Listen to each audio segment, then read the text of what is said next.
Hi, my name is Samantha and I'm the Adult Services Librarian at the McGirt-Horton branch of the Greensboro Public Library.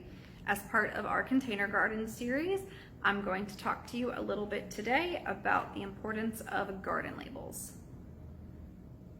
So garden labels are important whether you're doing a container garden like we are, or if you're planting your plants directly in the ground.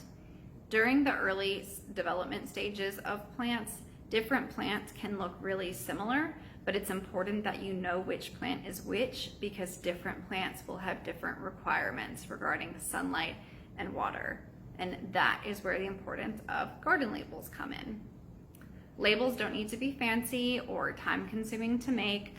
Both of these were made using common household items. This was just a cut-up yogurt container, and this is just the seed packet and a stick. I made both of these for free in less than 5 minutes using just items that were around.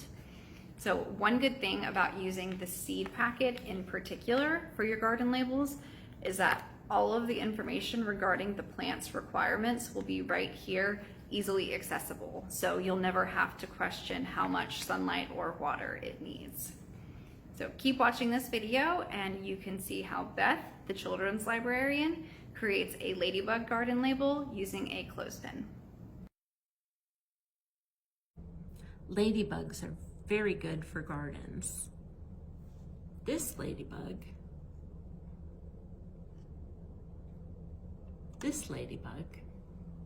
is helping me remember what seeds I planted. Can you read that? Peas. We just planted some peas. And this ladybug goes right here so that I can remember what I planted. To make this craft, we need different color paper, red, black, and white. You'll need some scissors to cut out your circles. You need a clothespin, some markers or crayons, and some glue.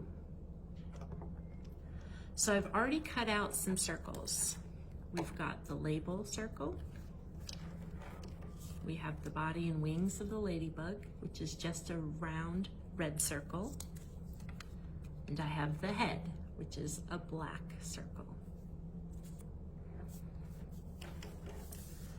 So if I'm going to label, maybe I'll make a label this time for peppers, spicy red peppers.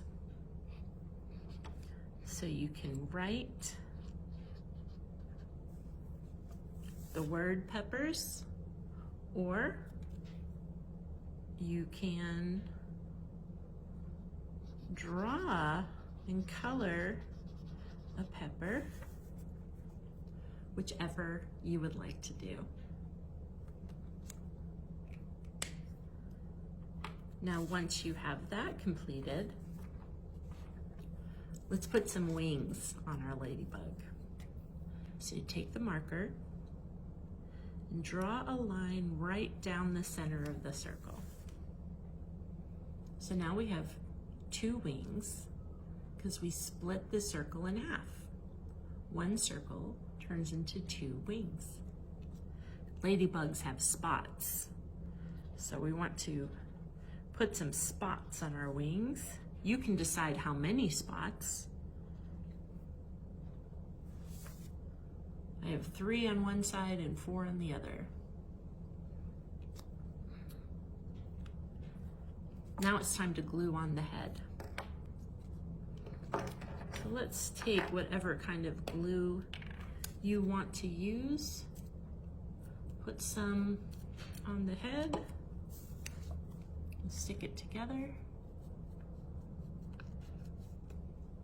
There we have our ladybug. And here we have our peppers. We're going to put them on the clothespin. So the peppers part will get glued right here. You put a little bit of this glue on here, but you can use the glue of your choice. stick that together. And put a little glue on here. Glue is always fun.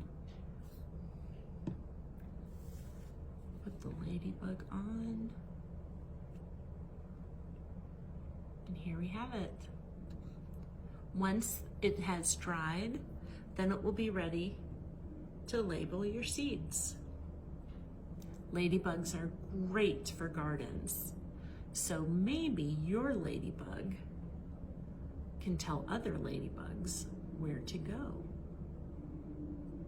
But in the meantime, it will label your seeds so that you can remember what you planted.